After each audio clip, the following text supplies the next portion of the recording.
requests put before you, people with health issues, some people mourning, just so many things going on, Lord, and you are the only one we can lean and rely on.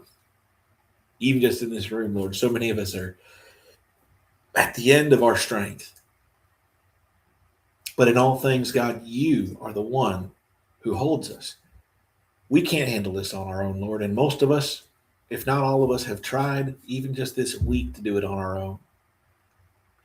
So we teach, or we ask, Lord, as we open your word, that you teach us to rely completely and utterly on you. Help us to be helpless before you, to be like that little child that Jesus brought in front of everybody, so that we, Lord, could honor and glorify you with our lives, that when people see us, they see you at work.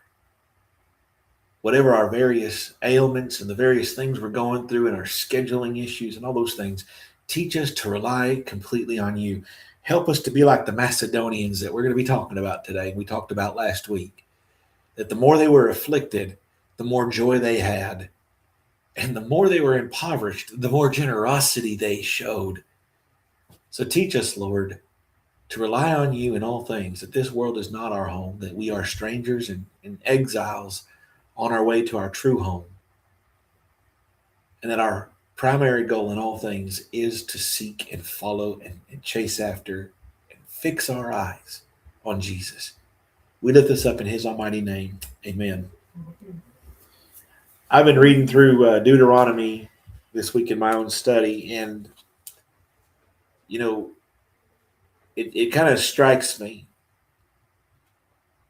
that 40 years in the desert wasn't merely to wipe out the naysayers, it was to teach the next generation to rely completely on the power of God. And I look at the way in which God words things, because, when I was younger and less mature in my faith, I would look at Leviticus and Numbers and Deuteronomy just as a book of instructions. But I now can see God's heart on display in the way in which he's devising these laws. He keeps telling them, I want a relationship with you. I want you to be a people unto me, a holy people, and I want to be in your midst, and I want to be with you and present among you. But the only way that's going to be possible is if you obey me and if you're a holy people. Because God's standard is perfection. And I was thinking about that in light of our discussion last week when we were talking through 2 Corinthians 8, 1 and 2, about that idea of the more afflicted the Macedonians were, the more joy they had. And the more poverty they had, the more generous they were with what they had. Why? Because they saw past this world. And Macedonia was a deeply afflicted place. Why? Because Macedonians were warriors. And Rome didn't like warriors unless they were fighting for Rome.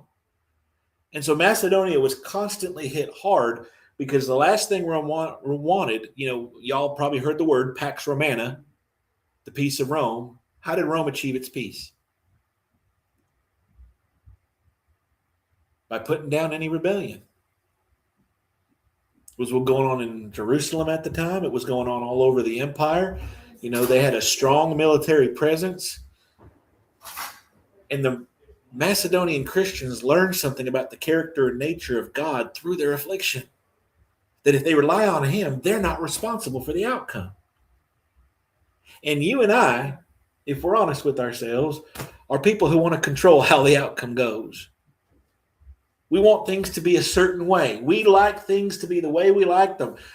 When we began raising our kids, we had expectations of what we wanted them to be. When we were in our jobs, we were going to work them for so long, and this is how it was going to be. In our retirement, this is how it's going to be. And then life showed up.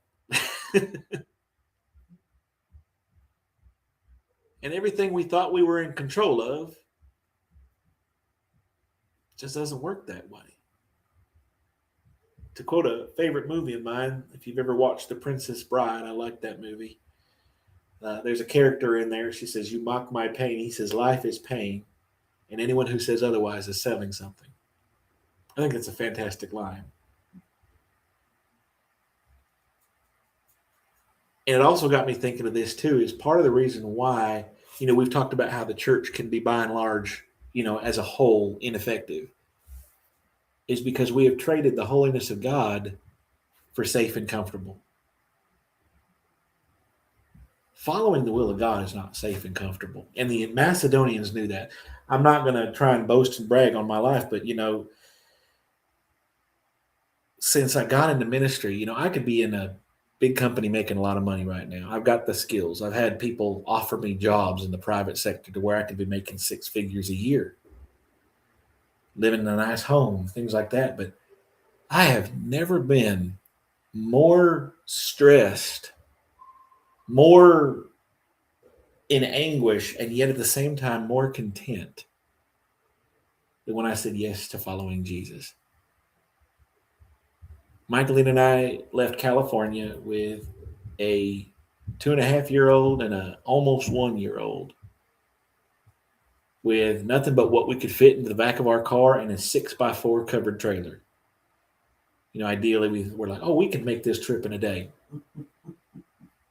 No. It was a miserable trip, and we were going on the promise of $1,500 a month, which back in 2013, you couldn't raise a family off of that.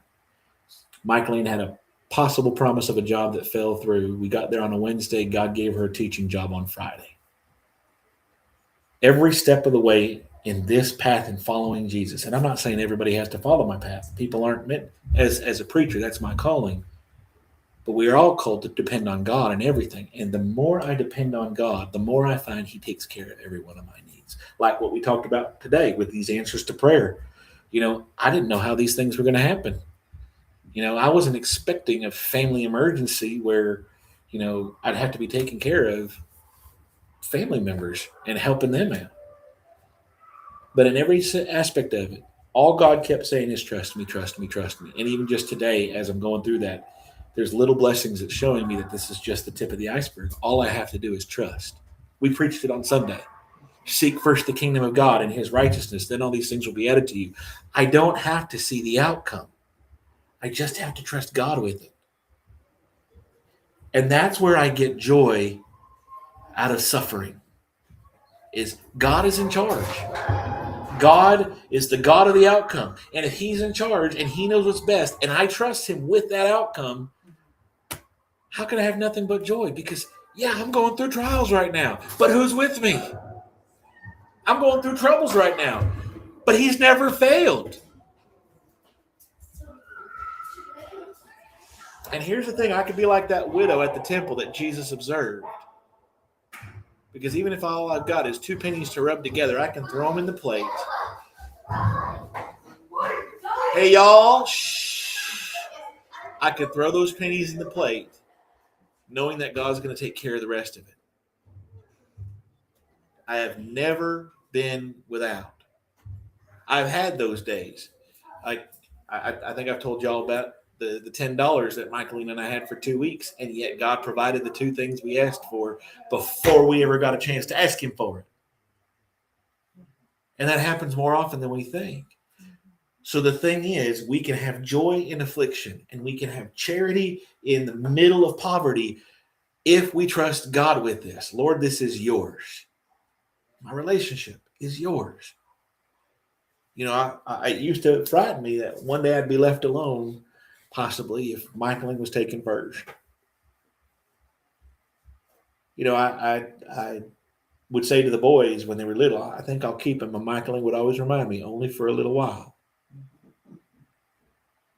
I can't hold on to anything in this life, but the one constant that I can hold on to is the fact that God is faithful. That's the thing I think so many of us take for granted, is the faithful. We're spoiled by grace instead of changed by it. It's almost like we have an expectation of grace. You know what I mean? We don't deserve it. Oh, and we don't. But how many times do you see people, we see answers to prayer on a daily basis. We see miracles on a daily basis. I do. You don't know. I mean, it's not just merely the complaint department. I promise you. But I see miracles, not just merely personally, but for members of the church. I've got a prayer list, and I see just constant box checking of thanks God, thanks God, thanks God. But how many people don't stop and smell the roses in that capacity? They move on too quickly. It's the manna appearing in the desert every day. And I'm just sick of it. I'm sick of God giving me food that I didn't have to toil over. But that's part of that story. If you'll forgive me for No, interrupting. this is what it's a discussion. I loved when you said that when you got the milk and the vegetables, Mm-hmm. that you felt that God was telling you to sow that money. Mm-hmm. And I love that. Well, if God has given me something I need before I ever get the opportunity to ask, Yeah. What else can I do? Yeah. There's a lot of things we can sow that aren't put in the plate, though, to 100%. yeah, and he tells you. That's what I love. He makes everything crystal clear. Yeah. And that's one of the reasons why we can also say, the joy of the Lord is my strength. Right now, several of us in this room are tired. We're worn out. We don't feel like we have any strength. But going a little bit further in 2 Corinthians, what does God tell Paul? My grace is sufficient for you. In your weakness, my power is made complete. And so we ought not to look to be in a strong position, to be inside of the majority, or to be this or to be that. I just want to be found in God's strength and his power and his love. And if that's where I'm at, and if that's all I have, then I have everything I need.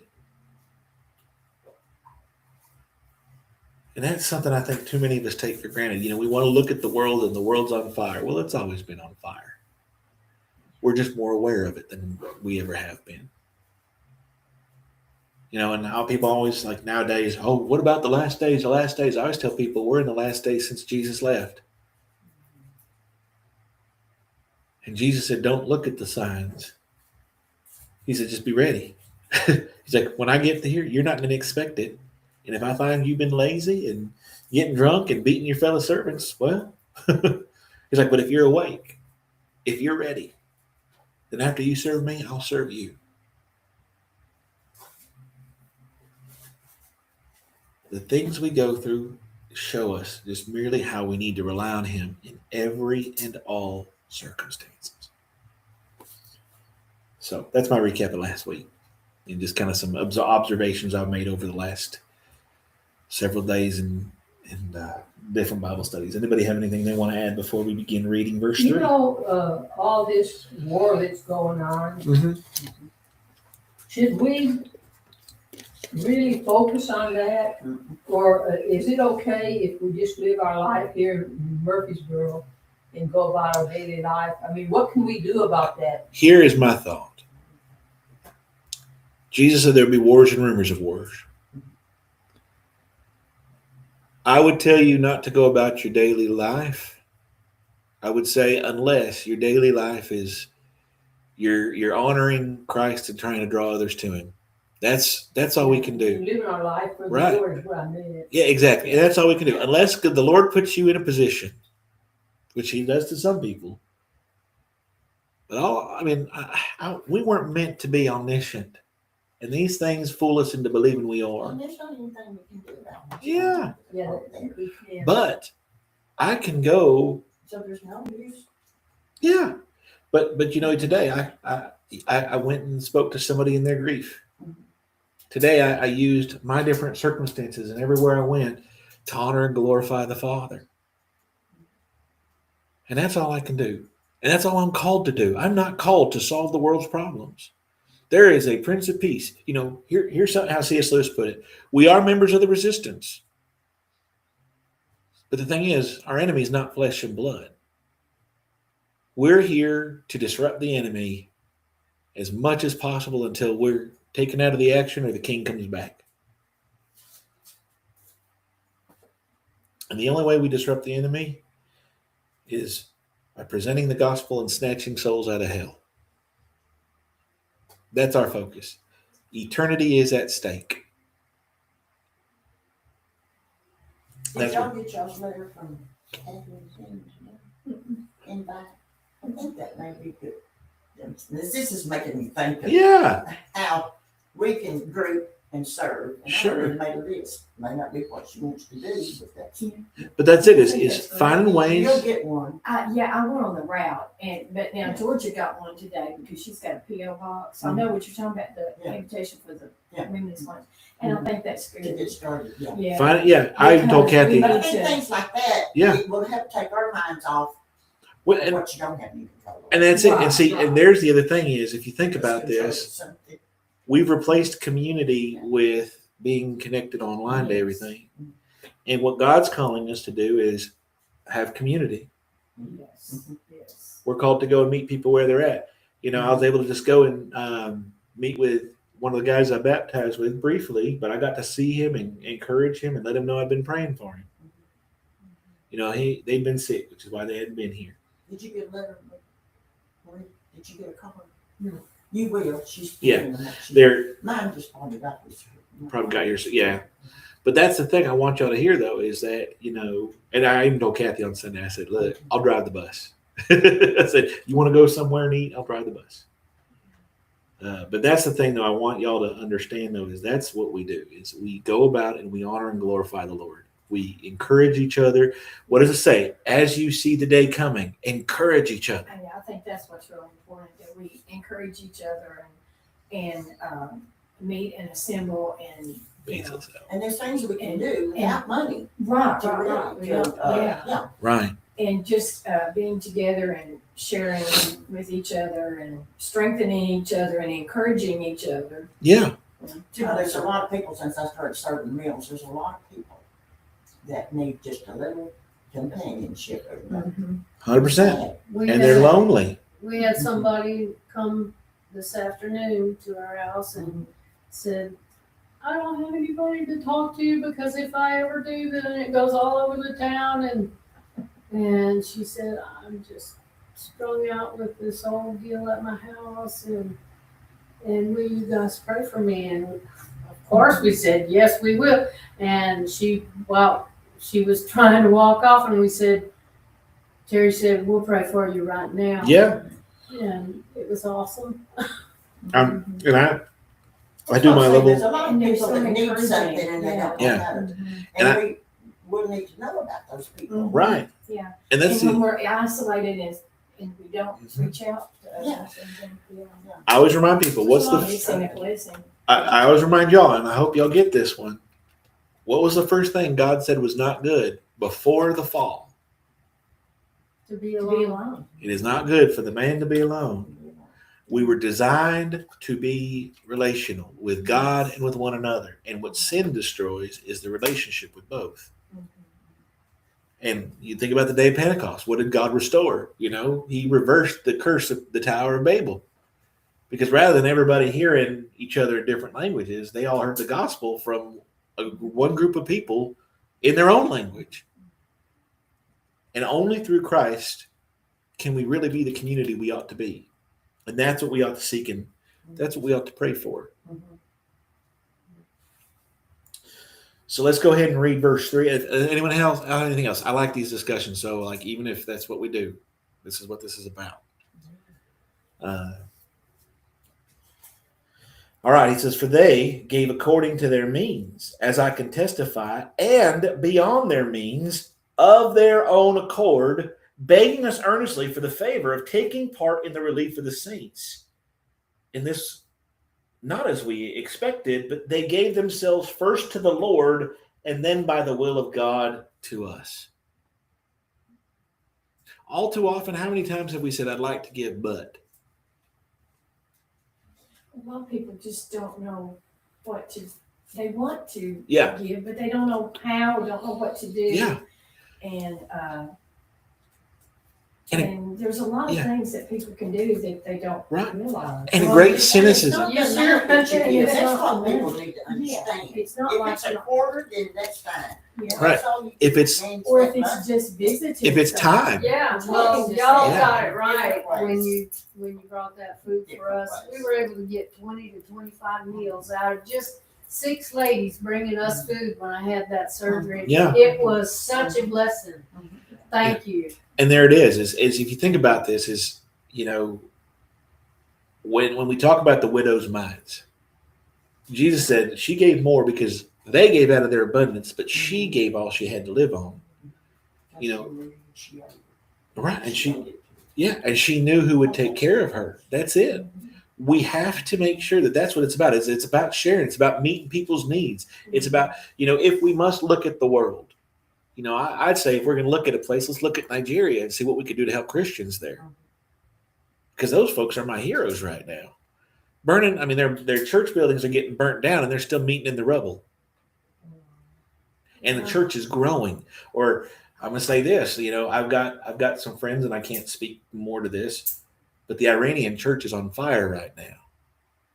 And in spite of the fact that you can get beheaded for leaving Islam, or the Chinese, or the North Korean church. You've got all these people who have absolutely nothing, and yet they're willing to give it all for the sake of Christ. And there's the thing is like I said, I want to give, but we let that but rule us.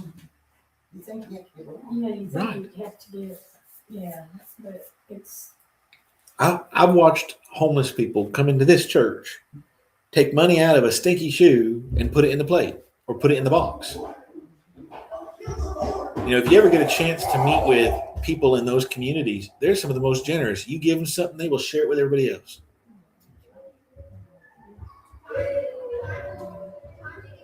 And they've got nothing. And so that's one of the things we've got to understand is that's what the church is supposed to be. Sure. Right. And the thing is, rely on God and each other. and we can take care of each other's needs, Right. yeah. And I think something too that's kind of permeated is there's just a great cynicism. Most folks are cynical about giving. Well, I think some people maybe have a bad taste in their mouth about they have seen the negative side of something, Right. It didn't turn out like they thought it was going to, Or they think, well, they didn't really appreciate that. Yeah. Or, Yeah. But, Maybe they don't like they see things they're using it for that they don't want. or the Yeah, sounding yeah, chambers okay. that you meet is you give money to the church, all that's going to do is make the preacher rich. Yeah, I can testify that doesn't happen. I've heard that before. Not about here, but No.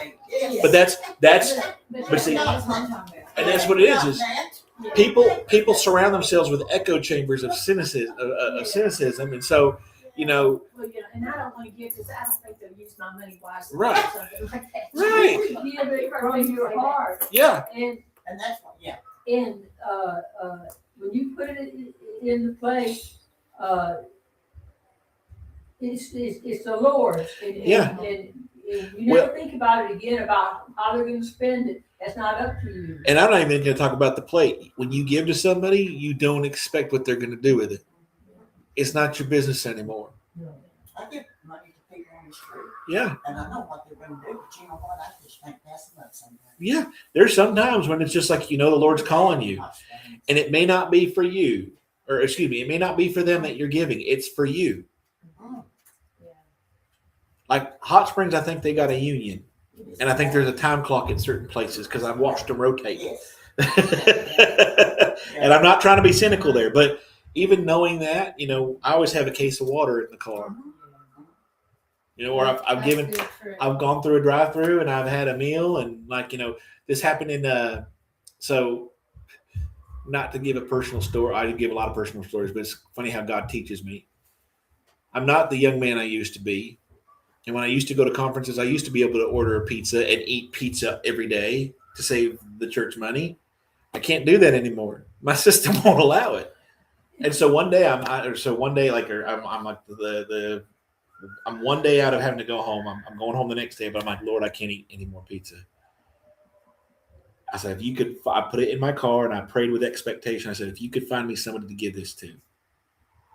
Sure enough, I found somebody to give it to. And then I saw that box throughout the day pass between different hands. It was a whole pizza. I couldn't eat it all. Well, and that's the thing when we're touched or moved or motivated to do something, that may be an answer to somebody's prayer. Yeah. And we don't Yeah. know it. That we don't know that we're being used to answer somebody's prayer, to give them something or whatever. There was a gentleman hanging around the church, And I think he's since moved on recently. But one thing he kept telling everybody was, "Thank you for noticing me." And we do have a lot of vagrants who come through here, and they know our system. They know they can only get help every so often because we don't have the unlimited resources. But it's always the same thing: is they know they can get help. They know that we'll talk to them. They know that we will feed them. I haven't had any butter in my house in a couple of years. I don't use it, so I quit buying it. Right? And just a couple months ago, I went and bought a Land O'Lakes butter. And my neighbor came over and she said, "We don't have any butter and we only have $1." Oh, And- there was. And I said, "I've got some butter, I'll give you." So then it's I had no use like making a stew out of it. He was telling you to get that butter for you. Do you see how the Lord works? And that's Can what I he does. tell Yeah, them something? absolutely. Well, I put off that hip surgery for 3 years. Some of y'all might know that, but the last thing, I was just desperate to get it done, but I was still holding back because I didn't know how I was going to take care of my husband and myself because I knew that I was coming home that day. Mhm. And when you said to me, you said, "You just go ahead and do it, girl. We'll take care of you." I knew that was the answer to my prayer because at that point I knew, okay, I can do this. Mhm. I had a want to, but I didn't know how anything was going to come together. And that's how that works. Yeah. And if you look, that's what he's talking about, how the Macedonians were. They were not just merely generous, they were insistent. They wanted to look for the good to do with the very little they had. That ought to be the mentality of every believer: is what good can I do? I think it was might have been George Mueller who said every Christian should wake up and ask the Lord, "What good can I do today?" And when he puts his head down on the pillow, he should say, "Did I do it?" No, that's Ben Franklin. Ben Franklin said that. But still, it stands. We ought to ask the Lord, "Lord, what can I do today to honor you and serve my neighbor?" We put our heads down on the pillow. We should ask, "Lord, did I do it?" Ask the Lord to use you Yeah. in ways that you don't know. And the other aspect of it, I always tell this to folks because Church of Christ preacher friend of mine puts it this way. He goes, "We sing songs about send us to one more, Lord, send us to one more." And then we walk out of the church looking like this, down at the ground. Nobody asked. Right. And he said, we sing that song in the Church of Christ, but do we actually go out and want to do it? And the thing is, we'll do similar things here. Here I am, Lord, send me. We'll sing things, we'll say things, and then we look down. But something that God's doing something pretty amazing. I just keep praying, Lord, help me to be an effective person in this community. And just even today, text messages and calls, and I took a little bit of time to take a nap. I'll admit that. But all day long, text messages, calls, visits of people who don't even darken the doorway of this church, but have been members of this community for a long time. I'm not sure if y'all understand, but part of what we do on the online ministry, there are people who do not darken the doorway of our church who are faithful to the videos we post. They watch us every Sunday and every Wednesday and every Tuesday and every Thursday whenever we do a video. We are having an impact we don't even realize. And sometimes that kind call or that word in the dollar store or not the grocery store, praise the Lord. Mm-hmm. Those kind words, those things we say that we don't really understand why sometimes we say them, have larger impacts than we can ever know. We ought to always be ready, even when we don't feel it. And I don't feel it. But that's it, is always be ready just to give of ourselves. And that's what the Lord did for us. And then, yes, go off to the wilderness, to the quiet place, shut everything down and just go be with the Lord. Let him be your rest. I think that's why I enjoy staying by myself sometimes. Yeah. And that's it. It's like, what did Jesus say? Man was not made for the Sabbath, Did I get that right? Man was not made for the Sabbath, but Sabbath for man. We're there to come to him for rest. And Sabbath means rest. What did he say? Come to me, all you who are weary and heavy burdened, and I will give you rest. And then sometimes he just says, be still. Yeah. Be still. Just, shut down and be still and just listen to him Yeah. And, talk to us. and so I'm going to ask y'all to pray for me because I'm going to insist next week, since archery is now done, I'm going to tell Michaeline, get everything done by Thursday. We are taking Friday and Saturday off, and we are just going to shut everything down and not answer phone calls, and we are going to just be. You can get rid of your Yeah, kids. I know I can. He can, He can get rid of his kids. oh, get rid of his kids. I can do it legally too. They can come to my house. I know, I'm just teasing you. Absolutely. We might just arrange Look that. at those boys were looking at each other like, what are they talking about? And, you know, though, I saw that too. they knew what Connie was talking about, but they're like, what ideas is she putting in the old man's head? Just send them to my house.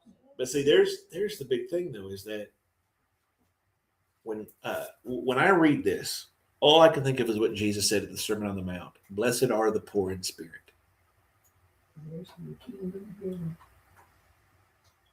If you realize, and you could be the wealthiest person on earth or the poorest person on earth, but the moment you realize you have nothing, unless you have the will of God, everything's open to you. You think about that. I have nothing unless I'm in the will of God. That means it doesn't matter how much or how little I have, it's all his. So I'm going to use it for his glory no matter how much or how little I have.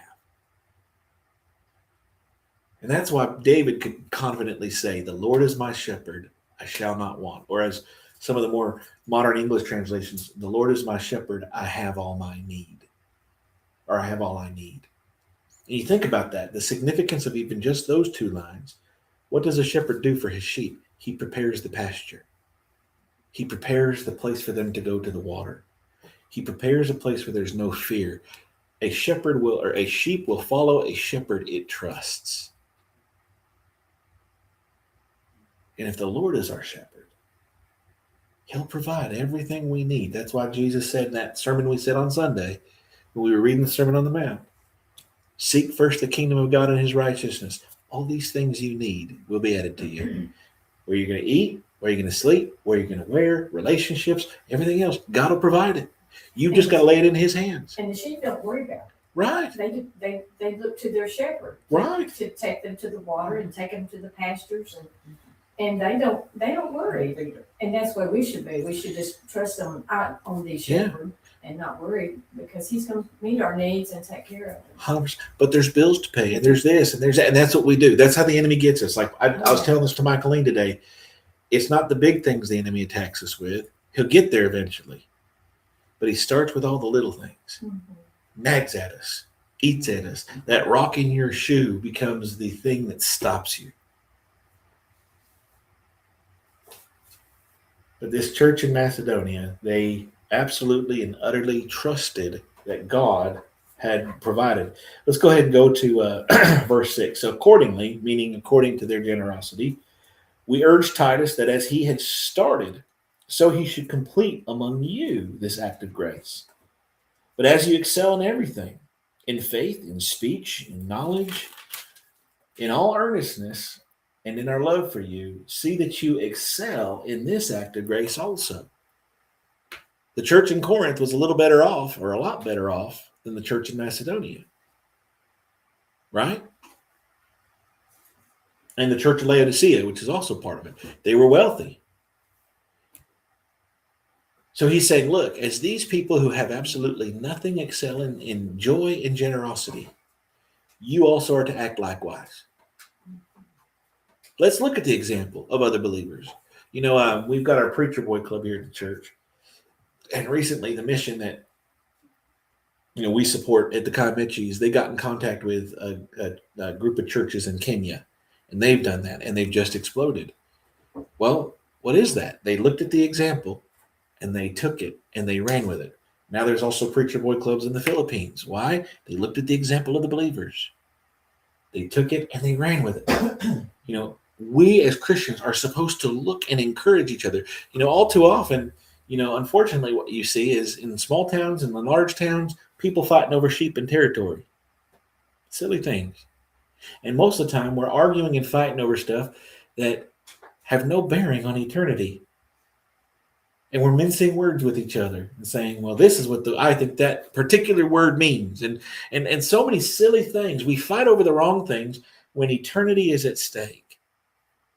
We ought to be, as we see the day approaching, encouraging each other to continue on in the faith, to get going, to focus not on, your style of worship, or to focus on, what does the word baptism really mean, or to focus on all those little things. The fact that, Christ commands things, we ought to just do them and move on. Instead, we argue over little words. And there are Christians who have said they want nothing to do with other Christians because they have a different interpretation of a specific little word, when Paul tells Titus and Timothy both have nothing to do with these arguments. We ought to be setting examples for each other. My prayer, and I'll be honest, and I don't care how selfish this sounds, my prayer is that this congregation catches on fire, that so much so that it makes every other congregation in town so jealous they come and ask what's going on. And we can say, come alongside us. We're all going to work together on this. There are plenty of lost people that need to be found. And I got that from Brent and Deli, the Church of Christ preacher out there. He said, jealousy is a great motivator. When people start being the church, everybody wants to fall in. It takes us stepping out and trusting God and giving what we've got and doing everything we can, not sitting there and saying who's right and who's wrong. Getting back to what this says and doing what it says. I remember hearing a preacher say this years ago, and I've stolen it because that's what every good preacher does. I had an old preacher tell me this just this last week when I was up at the Bible college. He said if preachers didn't plagiarize, every sermon would be boring.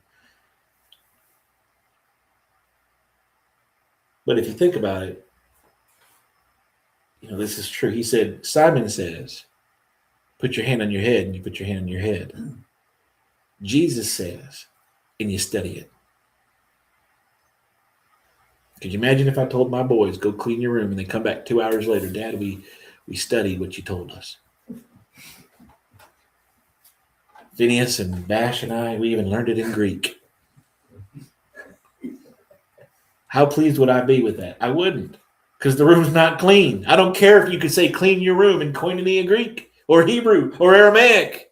If your room's not clean, it's not clean. Christ says, if you love me, you'll keep my commands, not sit down and discuss it all day. It's time to get up and move. That is work. Yeah. That is work. There's work to do. Eternity is at stake. And we're there to encourage each other to get there, but also to set such an example. What does Jesus say? Let your light so shine before men that they see your good works and glorify your Father in heaven. Peter and Paul say something similar. Let your good works be seen, that even your enemies might see and glorify God. Now, this collection for the saints that he was encouraging them to do,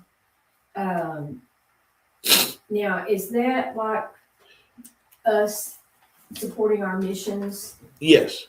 In that, that we should do that just as they were, as yes.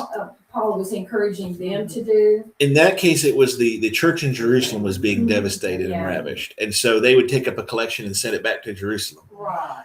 And as they were going, any church that had a need, they would also meet those needs. But typically what they found was like Macedonia, the churches were willingly giving. Why? Because they were all believers. Right. And they were willing to share what Right. they had and did it joyfully. Yes. They were wanting to do it. But he was encouraging them to continue doing that, right? And I think it's a two-tiered thing. It's not just merely our missions, but it's like if we see a need, we ought to meet the need. Mm-hmm. That's what I think the big thing is too, is if you know something, like it's like James. I love how James puts it. He says, if you see a brother or sister who's without clothing and daily food, and you merely pray over them, be warm and fed, and send them away without the need for the body, what good is that? And so our other aspect of it is we ought to see the need and meet the need as we're able to. And I'm also going to say this is pray for wisdom and discernment, because there are grifters out there. There are sheep among the wolves, or wolves among the sheep. There we go. And we ought to make sure that we are being wise and discerning with what we're doing. The other aspect of it is, if what I typically do is I do have things that I do. I'll help somebody once and twice, but the third time, you're going to come and do some work with me. Because I don't want them just to feel like I'm there to prop them up. There's a difference between grace and enabling, and we ought to pray for the discernment to know, because we can, I'll help anybody who asks, but if they keep coming back, it's like, okay, so why are we still stuck in this position, and how can I help you out of it? And most of the time I said, hey, I'll help you work on a budget. People don't come back because I can make any budget work. I've been poor. I've had plenty. I've had need. I can reflect what Paul says in Philippians. I can do all things. I've learned in every situation to be content. I can do all things to him who gives me strength.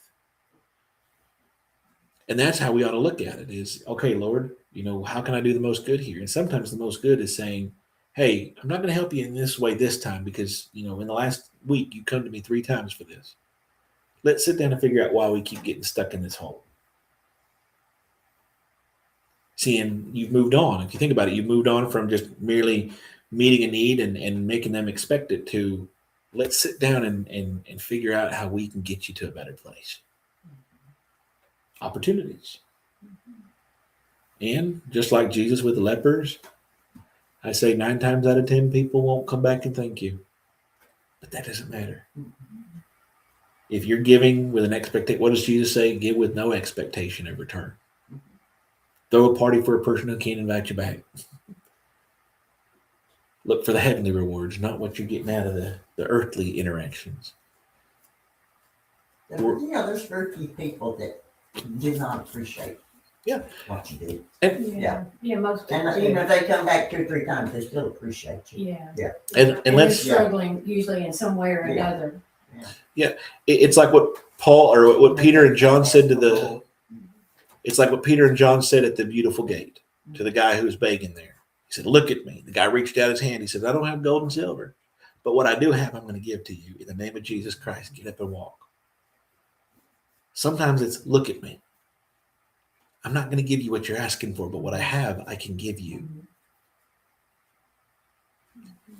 And we've also got to understand this is worldly minded people will only think of things in worldly ways. We can't expect people who are in death to understand things of life. We can't expect infants in Christ to understand what it means to be eating meat. And so sometimes with the babes in Christ, we have to learn what each cry means and provide the comfort that each cry needs until they're old enough to understand how to rely upon the Father for those things. But we also need to be open and present to the needs of our fellowship. Absolutely. Some people, like you were talking earlier, we get into our own little world and we don't think about what somebody else needs. And we need, just like they were eager to help each other. Right. And if we see somebody even in our midst that's needing help in one way or another, we should be open to helping them. 100%. And be asking to, how can I help meet those people's needs? Because if we just kind of just dwell on our own little self and in our own little world, we may not realize that the person sitting next to us has a great need. That's one of the reasons why I always tell everybody it's okay to not be okay. We need to tell each other those needs. One of the And things, try to be aware. one of the things I want to suggest is they want to eat. They always want to eat out. I don't eat out. Well, I was going to suggest us go to the senior citizens, have lunch about 3 times that week that we do it, Yeah. and look what it does for so many people. Mm-hmm. And you don't even have to leave it to you. That Yeah. would be Just to wonderful. pay for the meal. Yes, Right, it would because be a Yes, those people would enjoy it, enjoy and it, it would have yes. some. To give us an opportunity And that's to what I'd visit with rather those do. people that are starving for, That need that food. for Right. And they fellowship. love the attention when you walk in. Oh, yeah. Yeah. 100%. I And may that- not exercise with them. Yeah. You don't want to play beach volleyball? I don't play chair volleyball. Uh, but there's the thing is like, we don't have to, meet meet the need in the way in which a person necessarily is coming to ask us to. We just need to be aware of what's needed and find a way to meet it as best we are able. Yeah. And be willing and eager Mhm. and, just as they were. Them $15 and something else. But there's that big thing is, Less than $15. Miss Linda, you hit a nail on the head though, is we can't be aware of what our brothers and sisters in Christ need if we keep everybody at arm's length. Right, and then we're dwelling about our own self. Right. We gotta get out of ourselves sometimes. Right. Yeah. And I mean, I bring her up often, but you had a great example of what that looked like. And not miss yourself. I know it. Like I remember when we went to go visit her dad in Arkadelphia, and she goes, "Surely there's someone else who needs you more, who knows you." But she was always thinking of other people, and that's it. Is that what does the Bible say? Consider others better than yourselves. Outdo one another in showing honor. I live in Romans 12 as much as I can, where it talks about what to do with your spiritual gifts, how to be a living sacrifice, overcoming evil with good, feeding your enemy and giving him something to drink and heaping hot coals on his head at the same time. Mourning with those who mourn, weep with those who weep. We were designed as a body. And I'll say this is we've got to stop outsourcing. I think all too often some people also say, well, I put money in the plate. Isn't that enough? That's Or they'll say, isn't there a committee for that? right. Isn't there a committee for Right. that? We want to outsource our good works to other people. I mean, you'd be surprised about how many good works die in committee, Miss Joan. You have to keep pushing. Well- Dallas doesn't come to church because he works 7 days a week, and he's really down. He's just so weary, from working. One day he worked till midnight. Yeah. But anyway, And he knows he it. happened to be in church that Sunday when Alan asked if anyone wanted to deliver meals, and he went right down and said he would. Well, I knew that it was the Lord that he couldn't do it without me. Yeah. And I said, I can't go in the houses because they smoke, but I said, I'll drive. And he got the biggest uplift from it. It was like a big dose of medicine. And he went to one house, and she was so frail, she was in bed. I guess the bed must have been in the living room. And you learn that you just open the door and holler that I'm bringing the meal. Yeah. And he wanted to introduce himself to her. He said, ma'am, my name is Dallas, and I'm going to be coming to bring your meals once a month. She said, oh, one time I went to Dallas, and now Dallas has come to me.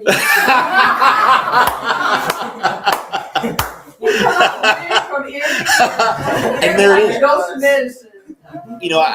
I hear folks say this all the time is I understand the Bible best when I'm teaching it. But I would go further and say I know the Bible best when I'm doing it. Because if all I'm doing is eating and eating and eating, I'm just going to get fat unless I walk it off and use that energy.